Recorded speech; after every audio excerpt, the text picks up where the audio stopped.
Bonsoir, merci de regarder Espace TV chez vous. Bienvenue dans Politiquement Correct. Ce soir, nous parlerons de la menace de l'opposition guinéenne de redescendre, vous le savez très bien, dans la rue pour exiger la mise en place d'un cadre de dialogue entre les acteurs du processus électoral.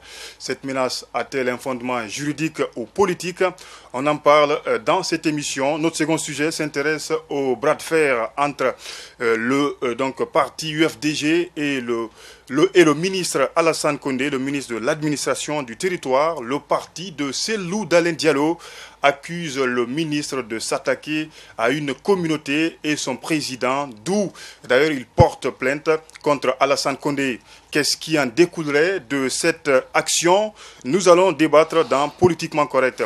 Et puis notre troisième sujet parle également de cette menace de grève illimitée, cette fois-ci du mouvement syndical guinéen. Et voilà donc le 13 mai prochain, si les négociations ne portent pas fruit. Rappelons tout de même que leurs revendications sont axées sur l'affaire des travailleurs de Frigia, fermés par Russal, la Sotelgui, et la tentative d'assassinat dont aurait été victime un des leurs. Pour en parler dans ce studio, en tout cas sur ce plateau, nous recevons le doyen Charles Pascal Tolno. Il faut le rappeler, il est le président du Parti du Peuple de Guinée, PPG. Bonsoir, bienvenue. Bonsoir.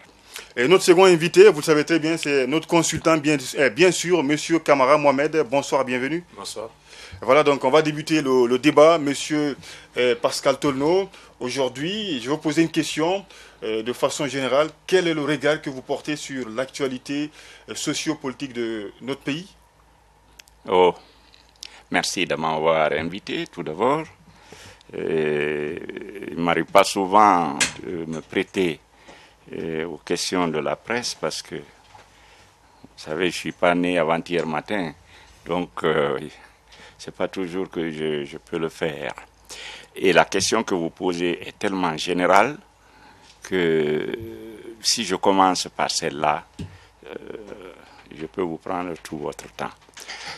Vous savez, l'actualité dans notre pays et en général dans les pays africains est caractérisée par ce que font les partis politiques d'opposition ou de la mouvance et les gouvernements. Les gouvernements, à mon avis, ce sont eux qui compliquent la vie dans les pays. Dès qu'un président de la République forme un gouvernement, les gens qui viennent autour de lui, généralement, ce sont des gens extrêmement opportunistes et tout le monde le sait, tout le monde le voit. Parfois, ils n'étaient même pas du parti concerné, mais ils deviennent plus militants que le président du parti ou les militants du parti. C'est l'opportunisme juste pour se mettre à leur place. Le jour où ils quittent ce poste, ils deviennent absolument opposés à toutes les idées qu'ils ont défendues. Donc finalement, les gens sont là, ce sont eux qui compliquent la vie de la nation. Je vais, puisque vous avez décidé de commencer par cette généralité, je vais insister sur le fait que quand dans un pays, il y a un gouvernement, les gens se plaisent à dire c'est le gouvernement de tout le peuple, le président, c'est le président de tout le monde, etc. Mais quand vous regardez, finalement, c'est généralement le président d'une ethnie, le président d'un parti politique, et les autres, ils sont regardés avec un œil qui n'est pas du tout de nature à coopérer, à travailler pour la nation. Or, ce qui arrive dans plusieurs pays africains, pas la Guinée seulement, si vous voulez, je ne parlerai que du cas de la Guinée. Oui, rapidement. Pas rapidement, laissez-moi parler.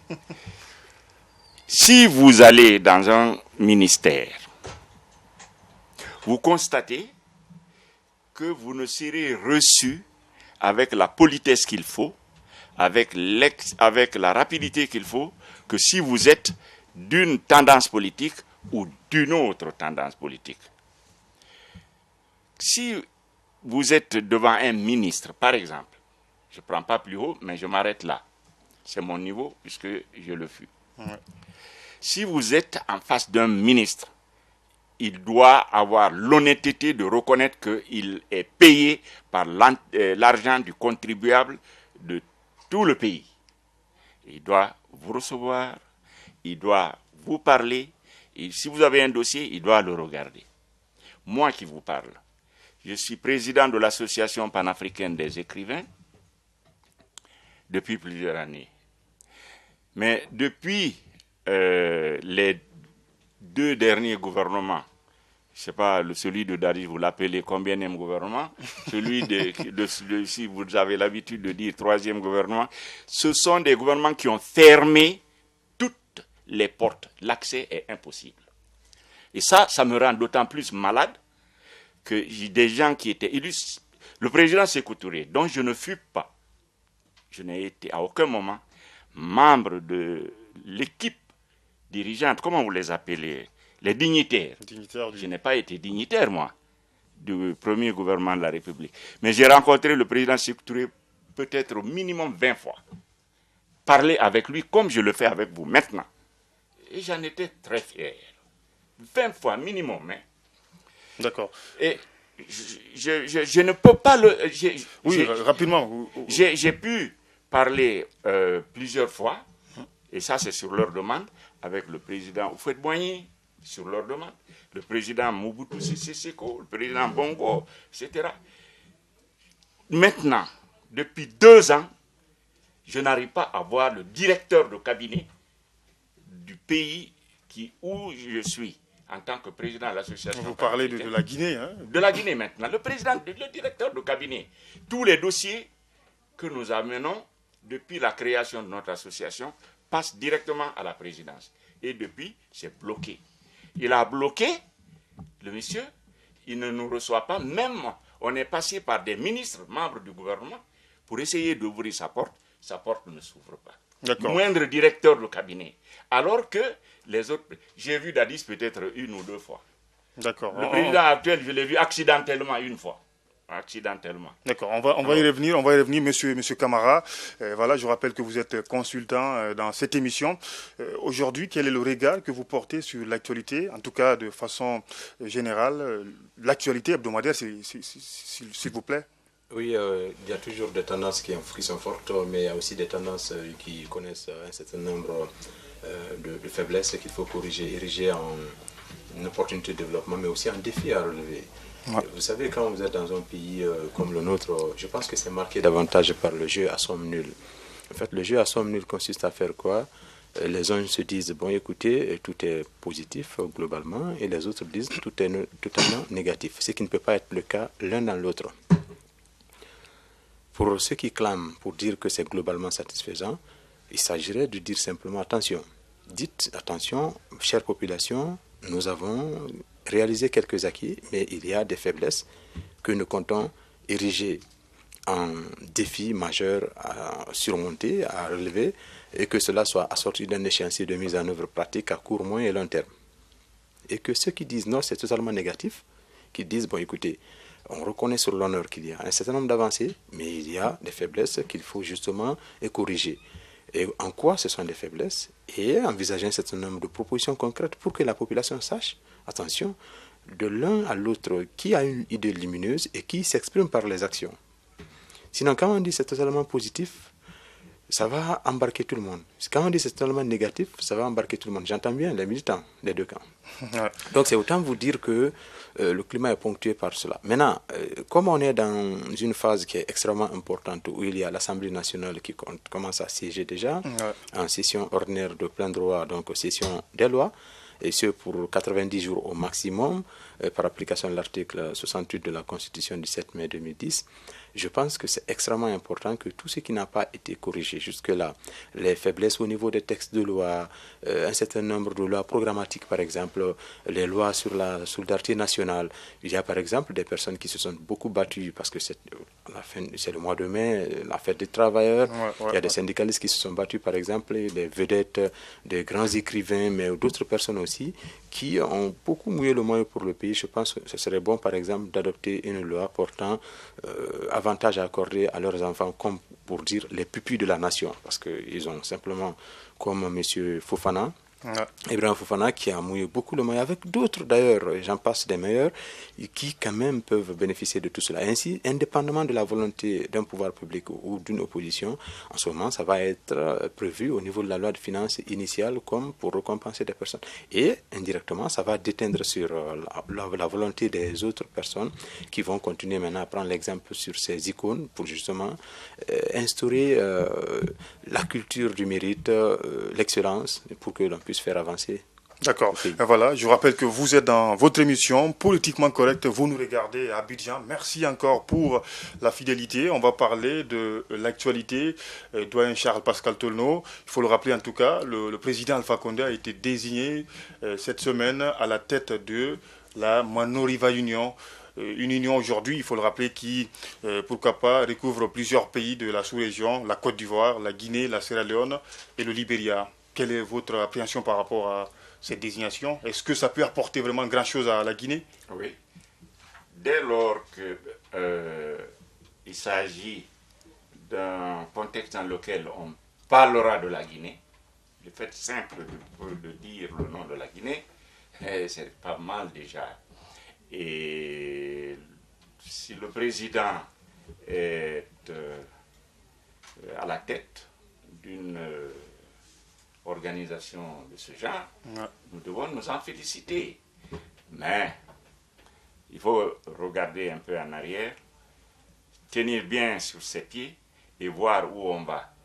Depuis que la Manoriva existe, combien de projets elle a eu à mettre sur pied et réaliser de tels projets? Il faut qu'on le sache.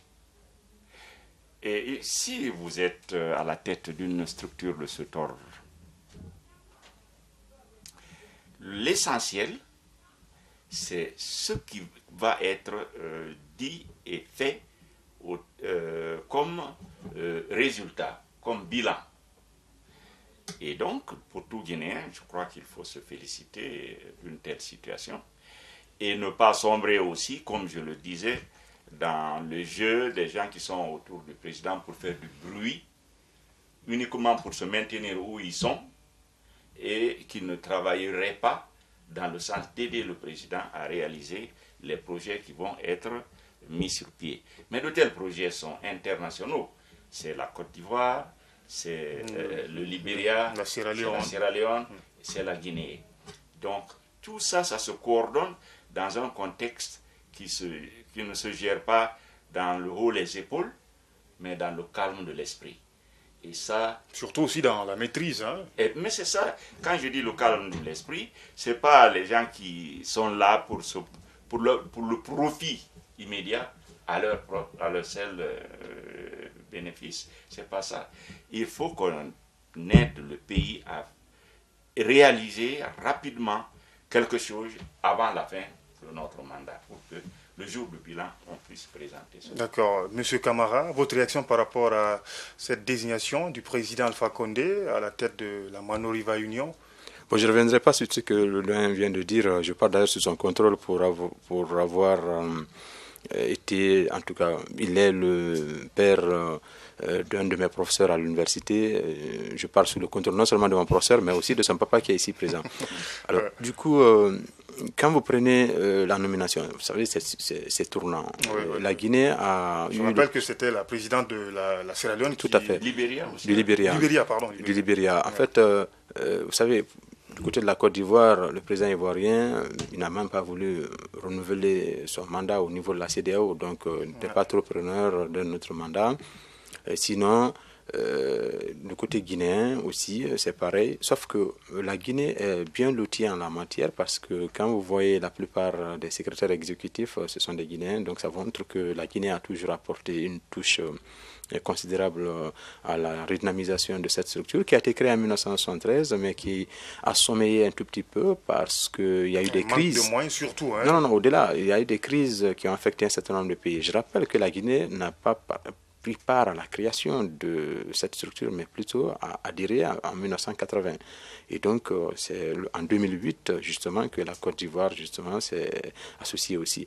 Donc, c'est autant dire que c'est une sorte de bonne OPA diplomatique pour les pouvoirs publics. Et maintenant, il ne faut pas seulement se limiter à cela, parce que si ils ont tous dit qu'il ne faudra pas que le pays de l'un serve de base arrière pour déstabiliser, ça montre que la question sécuritaire est au centre de la problématique.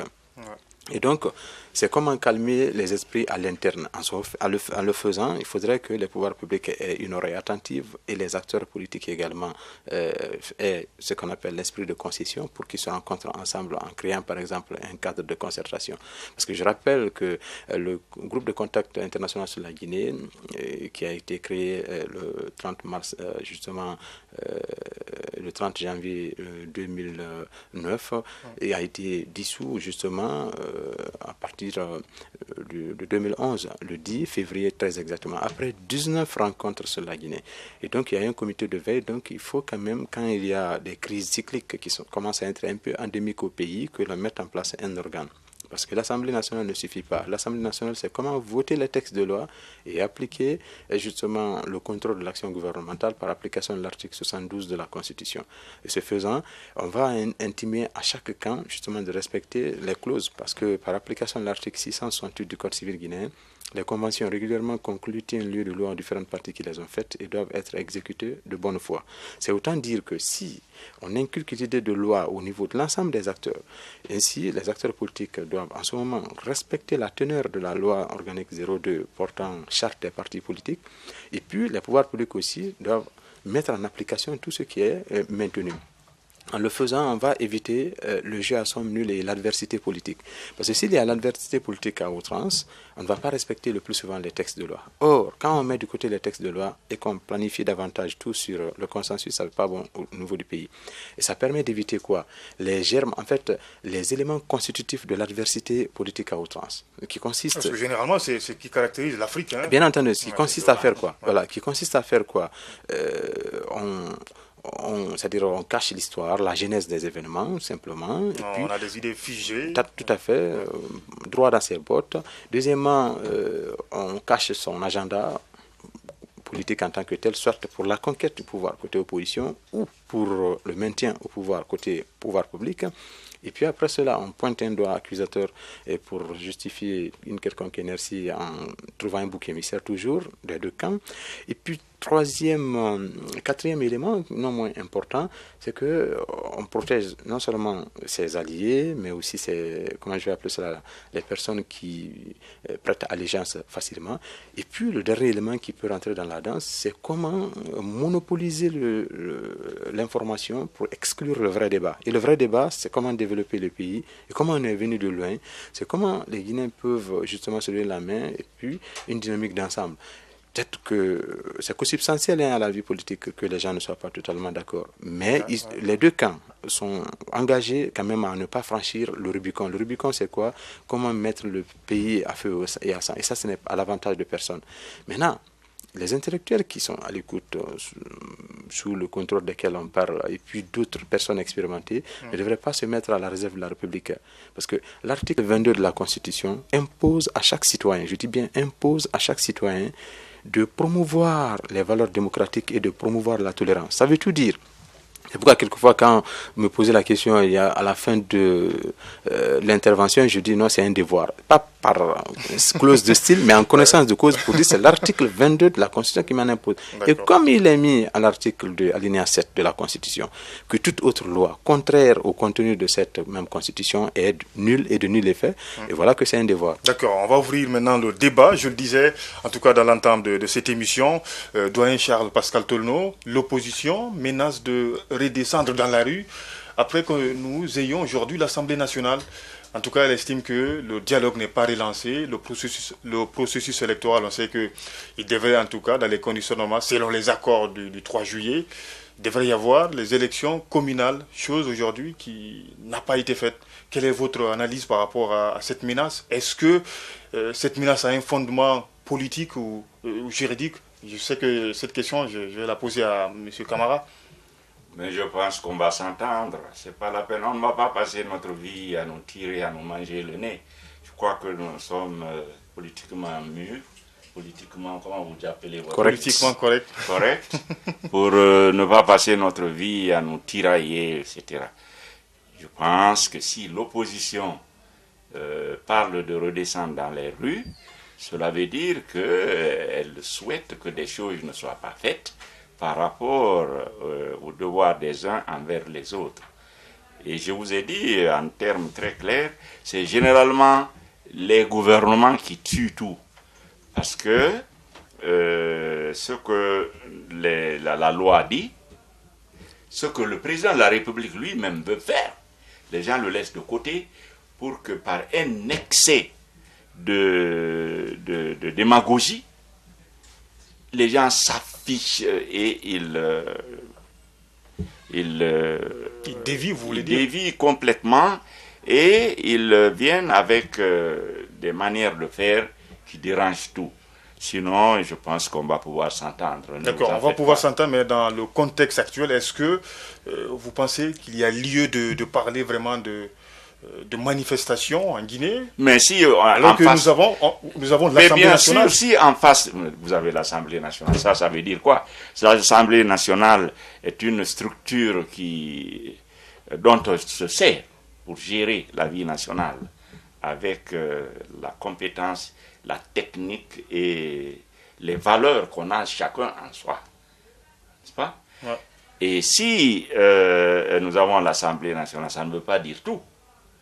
Si derrière, en face de l'Assemblée nationale, nous avons un gouvernement où les gens sont avec leur excès de démagogie et de jeu personnel, ils veulent montrer au régime ou au président que c'est eux qui tiennent tout, c'est par eux que tout passe, etc., qui créent des problèmes.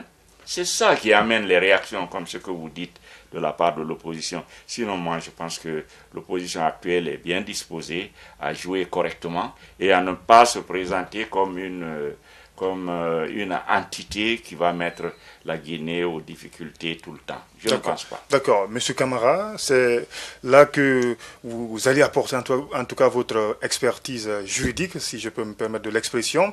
Beaucoup de personnes se posent la question, est-ce qu'à l'heure où nous sommes, il y a lieu vraiment de parler de manifestation pendant que nous avons l'Assemblée nationale? Bon, je ne vais pas commenter le point de vue des uns et des autres parce que dans la vie, chacun est auteur de son propre choix et chacun est libre de ses opinions conformément à la loi, avec les limites qui sont prescrites par la loi. Ça, c'est par application de l'article 7 de la Constitution qui donne aux gens la liberté d'expression. Mais quand vous prenez ce qui se fait présentement, c'est symptomatique de l'incompréhension, c'est clair.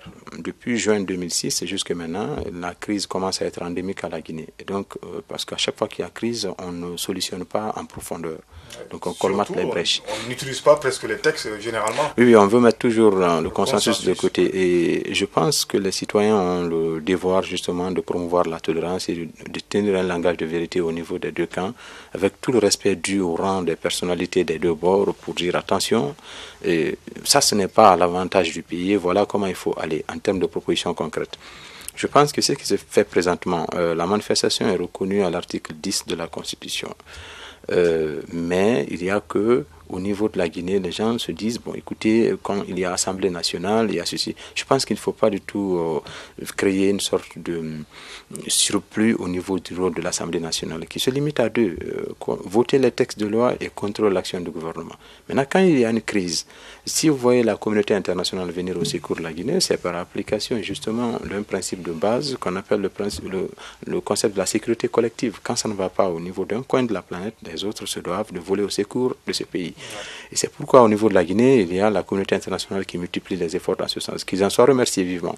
Mais les Guinéens à l'interne doivent quand même se faire des concessions. Et ce qui crée toute cette situation, c'est la crise de confiance qui sévit entre. Mais je pense que l'approche de solution... d'ailleurs. Hein, oui, et sans compter que ça peut être facilement alimenté, parce qu'il y a ce qu'on appelle les businessmen de la crise.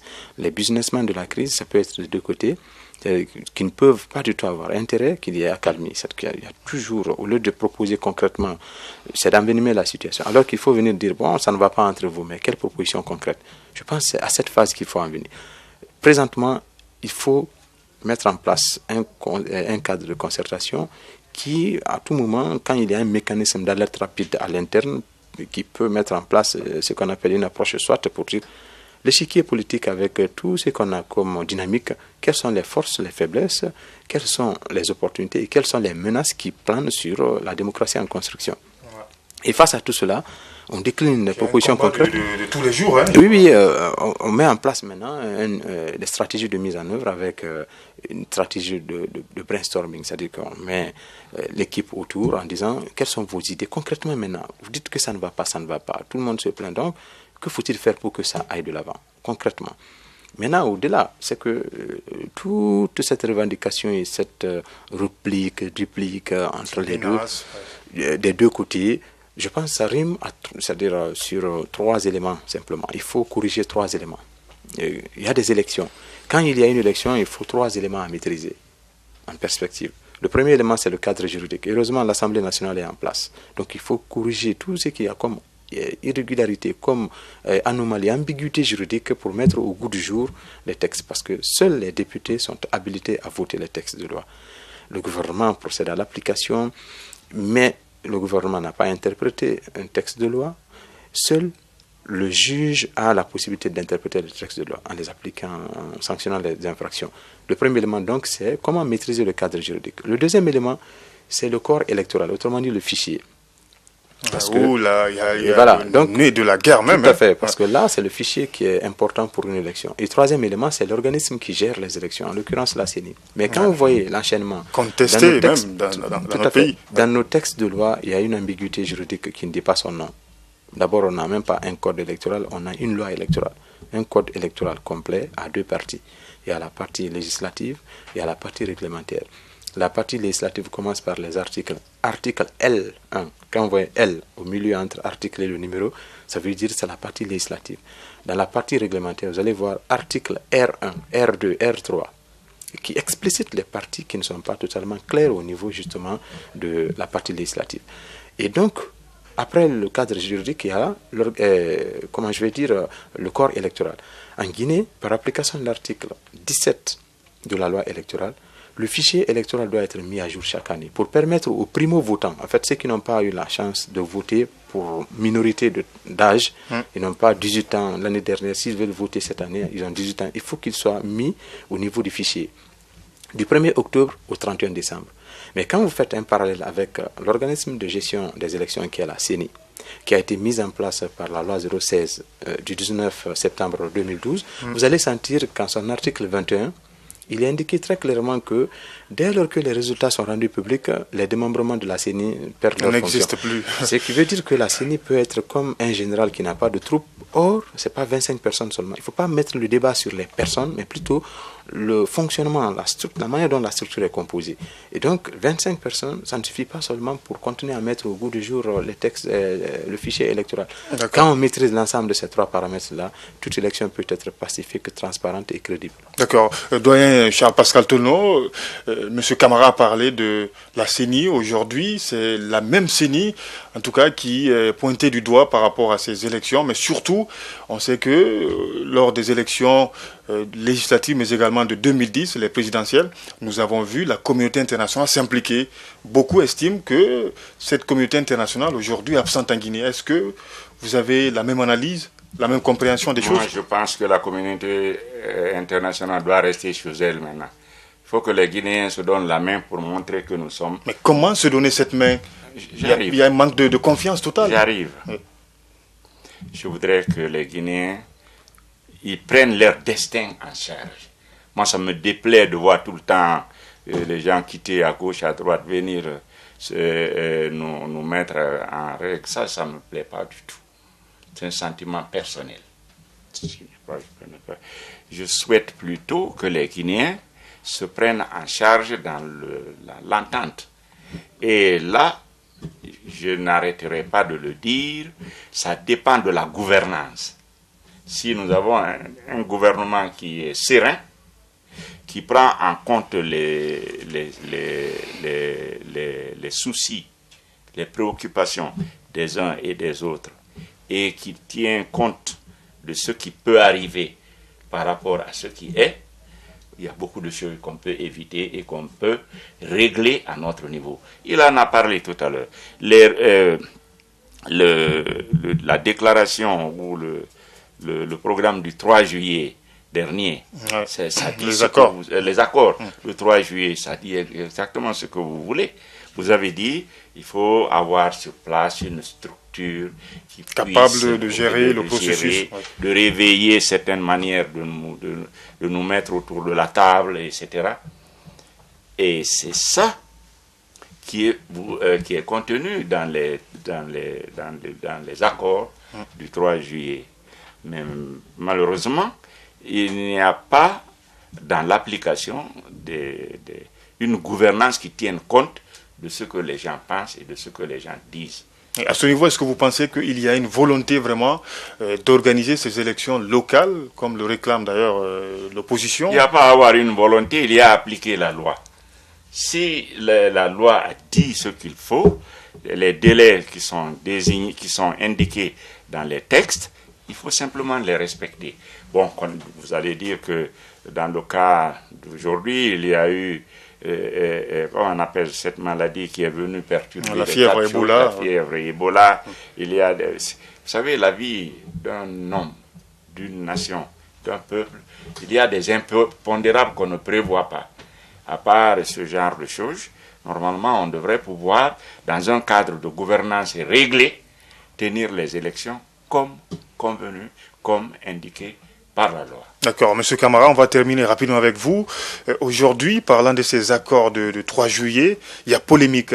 Est-ce que vous avez, en tout cas, quelque chose à dire à nos téléspectateurs parlant de ces accords de 3 juillet, bien sûr, concernant les élections, les signatures?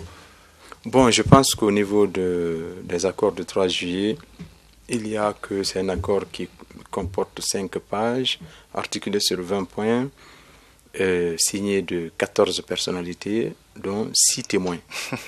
Et donc, qui détaille un certain nombre de points, mais la polémique qui enfle pour dire que c'est explicitement mis dans l'élection communale en tant que telle, au 1er mars, premier trimestre, ne figure pas là-dedans en tant que tel. Sauf que c'est pas ça l'important. Pourquoi je signale simplement, quand vous êtes consultant juridiquement pour une émission donnée, il faut dire les choses juridiquement sans nuire, mais ne rien taire pour plaire non plus.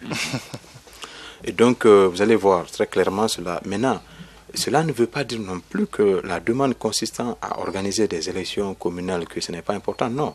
Il faut organiser des élections communales parce que l'État guinéen, par application de l'article 29 du Code des collectivités locales, a accepté de transférer 32 compétences aux collectivités locales. Autant dire que, même s'il faut quand même associer à cela le transfert des moyens, c'est extrêmement important que tout cela soit fait à la base. Mais une fois que c'est appliqué de cette manière, on peut se rendre compte que au niveau de la Guinée, l'ensemble des accords qui sont mis en œuvre, vous savez, le droit encadre la politique, mais malheureusement, c'est la politique qui s'impose au droit, parce que s'il n'y a pas de volonté politique, l'accord ne peut pas être appliqué. Et donc, c'est autant dire qu'en allant au niveau d'un dialogue, il faut qu'il y ait quand même des concessions. C'est-à-dire qu'au départ, chacun a une position maximaliste, mais à l'arrivée, ça devient un peu minimaliste parce qu'il faut se faire des concessions. Mais je pense que le désaccord là qui commence à être un peu persistant, c'est au gouvernement de jouer une grande partition. Pourquoi? Non pas pour dire que c'est elle seule en tant qu'entité qui doit justement travailler, mais la grande partition revient justement au gouvernement, parce que c'est au gouvernement de présenter un bilan. Vous voyez un peu, donc c'est extrêmement important. Et le temps passe. Maintenant, des deux côtés, il faut calmer un peu les esprits, parce que le climat social étant très fragile, même les mots qu'il faut utiliser, c'est-à-dire en parlant sous votre contrôle en tant que journaliste, le poids des mots et le choc des images. C'est extrêmement important parce que ça peut donner lieu le plus souvent à une incompréhension. Mais je voulais simplement relever quelque chose que vient de relever aussi. Quand il dit que la communauté internationale n'a pas joué une partition, je pense que c'est à relativiser. Je veux dire qu'il ne faut pas que ça soit abusif. qu'elles viennent de temps en temps, ça va. Mais on ne peut pas être réglé par la communauté internationale à propos de tout. Les nationalistes. Il faut qu'on montre que nous sommes des majeurs, capables de se prendre en charge. Je veux simplement dire... Chaque jour qu'on ne tende pas la main à la communauté internationale, qui un jour finira par dire, mais on a assez de ce pays qui s'agit tout le temps. Sauf que la Guinée même fait partie de la communauté internationale. Je sais bien. Et donc, il y a des crises qui se passent un peu partout. Il y a des Guinéens qui vont comme représentants spéciaux des Nations Unies. Ouais. C'est comme si on disait également à ces Guinéens qui ont fait leurs preuves à l'étranger qu'on dise non, restez et ne venez pas chez nous, alors que quand il y a la possibilité... On n'a pas dit ça. Oui, on ne dit pas ne venez pas chez nous. Mais il faut qu'on se gère nous-mêmes. Je vous comprends. Qu'on se prenne en main. J'ai voulu seulement relever. Qu'on arrête de tendre la main aux autres pour venir régler entre nous. Tout à fait. Ça ne me plaît pas. Tout à fait. C'est un consentiment personnel. personnel. Tout à fait. Donc, pour terminer, c'est dire simplement que on doit créer un sursaut de conscience au niveau des Guinéens pour calmer les esprits et que chacun s'exprime par les actions en disant, bon voilà, ça ne va pas, mais que faut-il faire pour régler en termes de propositions concrètes assorties de d'échéances et de mise en œuvre. D'accord, on va parler du second sujet, doyen Pascal Tonneau. Je rappelle que vous êtes président du PPG, Parti du peuple de Guinée. L'UFDG porte plainte, en tout cas contre le ministre de l'administration du territoire, Alassane Condé. C'est un bras de fer aujourd'hui qui fait parler de lui. On sait que le parti, en tout cas de Cellou Dalein, accuse le ministre d'ethnocentriste. Est-ce que vous avez eu langue à cette information? Quelle est votre analyse? Moi, je pense que ça, c'est une façon de nous distraire, de distraire notre peuple. S'il y a un débat comme ça, moi, je n'ai rien à dire là-dessus. C'est entre les gens qui sont en face, l'un et l'autre. Si j'avais quelque chose à dire, très sincèrement, si j'avais quelque chose à dire, je ne trouve pas nécessaire de porter des choses comme ça devant la justice. Il y a des choses plus sérieuses à se dire. Si c'est moi, je ne réponds même pas.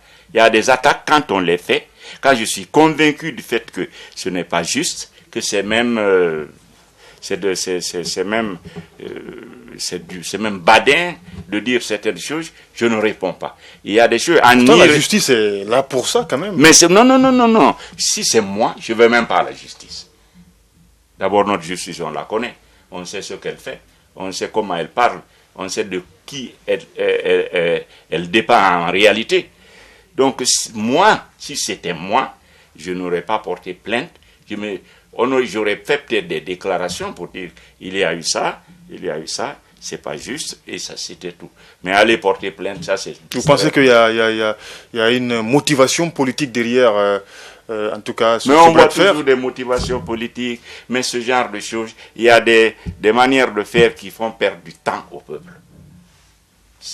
Moi, si c'était moi qui avais été impliqué dans un tel comportement, peut-être, même pas moi, peut-être des jeunes de mon parti auraient fait des déclarations et ça se serait arrêté là. Je ne serais jamais allé à la justice. D'accord. On attend en tout cas le dossier, Monsieur Camara. Quel est le regard juridique que vous portez, en tout cas par rapport à ce bras de fer? Est-ce que ça peut aboutir? Est-ce que vraiment il y a lieu de porter plainte à ce niveau-là? Il appartient au juge d'examiner pour se prononcer en tenant compte de son pouvoir souverain d'appréciation. Par application de l'article 107 de la Constitution guinéenne, seuls les tribunaux et les cours sont habilités à trancher entre les citoyens. C'est autant dire que nul n'est au-dessus de la loi. La moralité, au-delà de l'incompréhension politique entre les deux camps, la moralité, c'est que quand on est leader ou quand on est ministre, on ne doit pas donner libre cours à ses propos. C'est extrêmement important. Parce que ce n'est pas le cas en Guinée. On voit Je vous parle de ce qui se doit. Vous m'avez dit juridiquement de vous dire. Et donc, personne, que ce soit moi, vous, personne n'est au-dessus de la loi. Au commencement, la loi et tout le reste en découle après. A-t-on coutume de dire. C'est autant vous dire que la moralité, c'est cela. C'est-à-dire que des acteurs qui peuvent être dans leur meeting, il faut qu'ils fassent beaucoup attention dans la manière de parler parce que Karl Marx l'a dit que quand il ne descend pas de la masse, elle devient une force matérielle en puissance. Et c'est un ministre qui peut le dire et c'est un leader qui peut le dire. Au-delà de l'exploitation des propos des uns et des autres, parce que des propos de ce genre, on regrette pour les avoir entendus en Syrie des deux camps. C'est le procureur qui met en mouvement l'action publique. Mais vous savez, en matière de droit, il faut respecter la procédure avant de statuer même sur le fond. Dès que vous avez droit, vous avez la qualité, l'intérêt à agir et la capacité, par application de l'article 9 du Code de procédure civile, pour porter plainte. Sauf qu'il faut respecter la procédure. Vous savez, pour un leader, par exemple, qui se trouve au niveau de l'Assemblée, on ne peut pas dire, bon, je porte plainte directement contre ce leader en tant que citoyen, pendant qu'il est député. Il a l'immunité parlementaire. Même si l'immunité parlementaire ne veut pas dire impunité parlementaire. Ça veut dire qu'on va vers les députés pour lever l'immunité. Ça, c'est la procédure. Si c'est un ministre, ce n'est pas devant une juridiction ordinaire de droit commun. Parce qu'en Guinée, il y a 26 justices de paix, 10 tribunaux de première instance et 2 cours d'appel. Et puis, qui est coiffé totalement par la Cour suprême. Il y a des juridictions qu'on appelle des juridictions d'exception. De ces juridictions d'exception, on peut citer entre autres le tribunal militaire, le tribunal pour enfants, la haute cour de justice. En Guinée, pour juger un président ou un ministre, c'est devant la haute cour de justice. Il y a une loi en Guinée qu'on appelle la loi 09 du 23 décembre 1991 qui réglemente ça. En fait, comment ça se passe?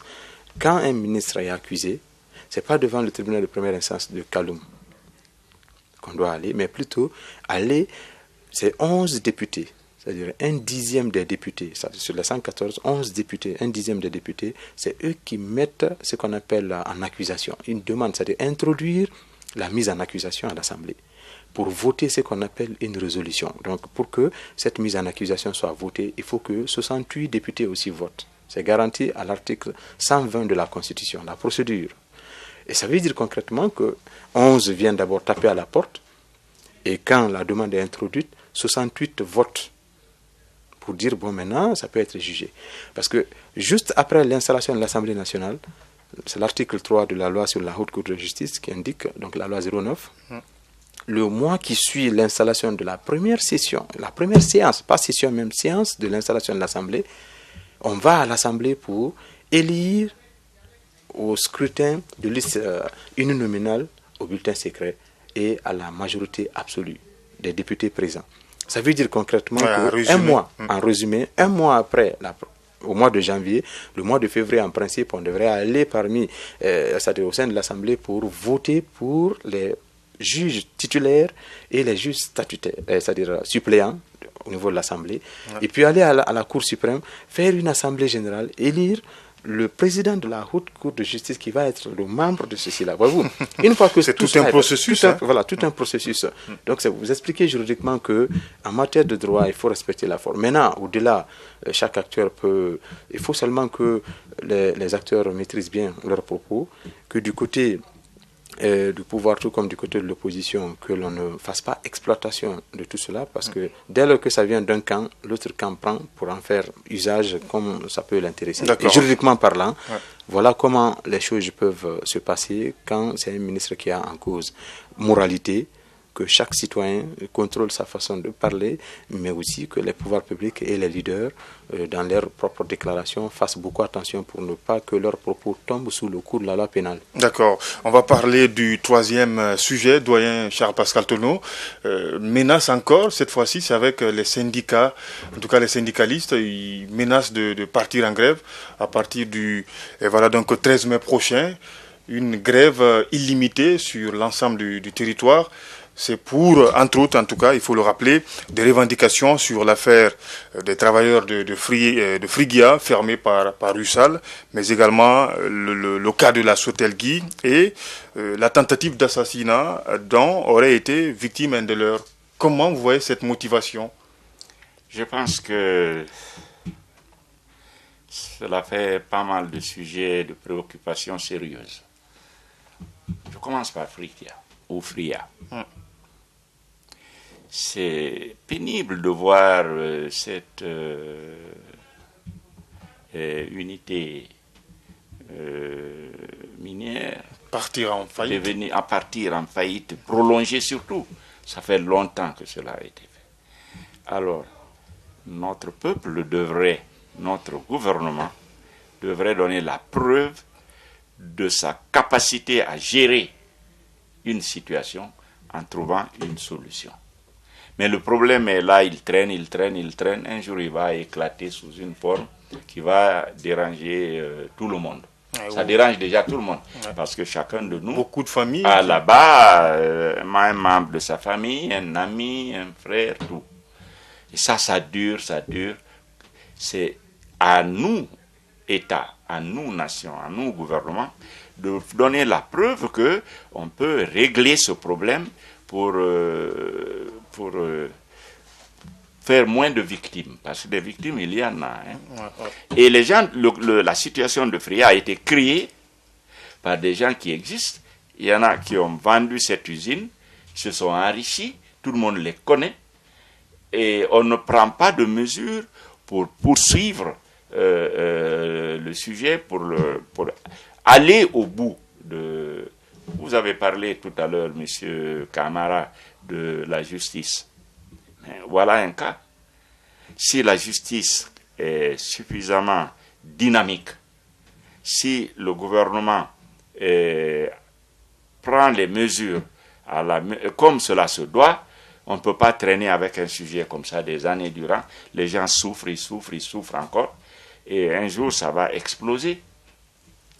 Donc, si les syndicats font des menaces par rapport à ce cas... On rappelle qu'il y a des négociations quand même en cours. Hein. Voilà, c'est de ça que je vais vous parler. J'ai entendu les propos du ministre Damantan, oui, Albert, sur le sujet. Moi, je pense que ça fait partie des motifs d'espoir que la grève ne va pas éclater. Je pense que le gouvernement, si on tient compte de ce que ce ministre a dit, doit faire ce qu'il y a lieu de faire pour qu'on évite encore ce genre d'attitudes qui vont déranger la vie nationale de façon profonde. Et en ce qui concerne la Sotelgui, oui. C'est tout pareil. Ça fait combien de temps la Sotelgui, ce problème-là existe et il n'y a pas la dynamique publique qui puisse freiner la marche vers ce qui n'est pas bon. Et je pense que c'est au gouvernement d'agir et d'agir de façon collective, pas seulement le ministre du secteur, mais tout le gouvernement doit réfléchir et donner la preuve qu'il peut régler une crise de cette importance en donnant la force de son analyse. D'accord. Monsieur Camara, sur le sujet? Je pense le plus souvent, on assiste à beaucoup de jets de pierre, quelquefois avec l'argument politique, mais je pense que ce n'est pas l'argument politique en grande partie, c'est l'insuffisance d'emploi ou le manque d'emploi qui s'exprime de cette manière. Et je pense qu'il faut faire aussi une différence entre le droit du travail et le droit applicable à l'entreprise en difficulté. C'est vrai qu'en Guinée, que ce soit du secteur public, par application de l'article 15 de la loi 028 du lundi 31 décembre 2001 portant statut général des fonctionnaires, que ce soit le Code du travail, justement, en son article 328, il est clairement indiqué la possibilité d'observer une mesure de grève lorsque les conditions pour faire aboutir justement un certain nombre de revendications. Mais on est devant une situation, que les acteurs, heureusement que les pourparlers vont bon train entre les acteurs pour aplanir les divergences, parce qu'il faut mettre à l'actif le fait pour les centrales syndicales d'observer une trêve sociale pendant 4 ans au moins. Il faut observer également qu'au niveau des pouvoirs publics, les augmentations graduelles ont eu lieu, même si présentement il y a un gap qu'il faut justement continuer à faire avancer. Mais au-delà, il y a aussi une contrainte du côté de la communauté internationale par rapport aux critères des partenaires techniques et financiers, donc les institutions issues des accords de Bretton Woods en termes de discipline budgétaire. C'est lorsqu'il les pays s'exposent. C'est face à tout cela que les acteurs doivent avoir des rencontres pour dire voilà un peu le cadran catégoriel et la grille salariale et puis comment faire en sorte pour trouver une amélioration substantielle sans s'exposer outre mesure. Donc comme les syndicalistes sont rompus à la tâche en termes de négociation de ce genre et comme les membres du gouvernement aussi et donc les acteurs se doivent de satisfaire autant que faire se peut les services sociaux de base, donc prêter une oreille attentive, mais sans succomber trop à l'urgence. Et alors, les syndicats vont agir de cette manière. Et puis, l'autre pendant de la question, c'est les entreprises en difficulté. Parce que le plus souvent, si on n'est pas trop regardant vis-à-vis de la manière dont les entreprises sont gérées, quand il y a difficulté, alors qu'on pouvait prendre des mesures par rapport à des mesures de redressement judiciaire, de dépôt de bilan ou même de liquidation judiciaire, pour éviter toujours que l'on arrive jusqu'au niveau de l'article de la mort carrément, avant que... Parce que le premier élément, la grande responsabilité, le premier niveau de responsabilité, c'est comment gérer une famille. Et le soubassement pour la gestion d'une famille, c'est d'abord l'emploi. Parce qu'un père de famille qui n'a pas un emploi décent et productif ne peut pas avoir une autorité sur ses enfants parce que c'est difficile de leur donner ainsi des leçons de morale. D'accord, on va terminer avec cette question. Monsieur Tolno, est-ce qu'avec ces menaces et de l'opposition, mais également des centrales syndicales, on peut se permettre de dire que la Guinée va bien, en quelques mots? Je pense que la Guinée doit aller mieux que dans le passé, ce qui s'est passé dans le passé. Nous ne pouvons pas être une nation en agitation permanente et être fiers de nous-mêmes. C'est ce que je vous ai dit tout au long de cet entretien, de ce débat. Il faut que les Guinéens se prennent en charge. Et j'ai dit que, selon mon analyse, ce sont, en Afrique en général d'ailleurs, ce sont les gouvernements qui créent les problèmes. Parce que ceux qui entrent au gouvernement, ils prennent un passeport de démagogie et de comportement en leur faveur pour montrer à leur chef que c'est lui, c'est eux, c'est moi. Si ce n'est pas moi, tu tombes. Il faut avoir un comportement beaucoup plus responsable au niveau de ceux qui nous gèrent, de ceux qui nous gouvernent. Si ceci est, on peut éviter beaucoup de choses. Vous avez parlé de la... Rapidement, on n'est plus par le Oui, je sais. C'est pourquoi vous laissez parler trop longtemps, certains et pas d'autres. Alors, moi, je dis qu'il faut compter avec le gouvernement pour l'affaire de la grève. Ce que le ministre Albert a dit ne me rassure pas, mais me permet d'espérer. D'accord. Alors, en ce qui concerne l'opposition, je sais qu'on peut s'entendre. Mais là aussi, la balle est dans le camp du gouvernement. Il ne faut pas faire ce qu'il ne faut pas faire pour réveiller les mouches qui dorment. D'accord. Monsieur Camara, rapidement, avec tout ce que nous avons dit, est-ce que la Guinée, selon vous, se porte mieux? Non, parce que sinon on n'aurait pas créé une sorte de difficulté pour dire, bon voilà, il y a tel problème. Au-delà, c'est-à-dire l'utilité de votre question, c'est de dire, bon, faut-il croiser les bras? Non, je pense qu'il faut continuer toujours à apporter des correctifs nécessaires pour colmater les difficultés qui sont là, et puis de façon durable et institutionnelle, mais qu'on jure par la loi. On peut dire la vérité à un certain nombre de pouvoirs publics, tout comme aux leaders, avec tout le respect dû à leur rang, en parlant avec tact et diplomatie. Parce que quand il y a péril dans la demeure, nul ne peut être à l'abri. D'accord, voilà, c'est la fin de cette émission. Merci à tous ceux qui nous ont suivis. Je rappelle que j'avais comme invité le doyen Charles-Pascal Tolno, président du parti du Peuple de Guinée PPG, mais également on avait à nos côtés donc le consultant de cette émission, M. Mohamed Camara. Bonsoir chez vous.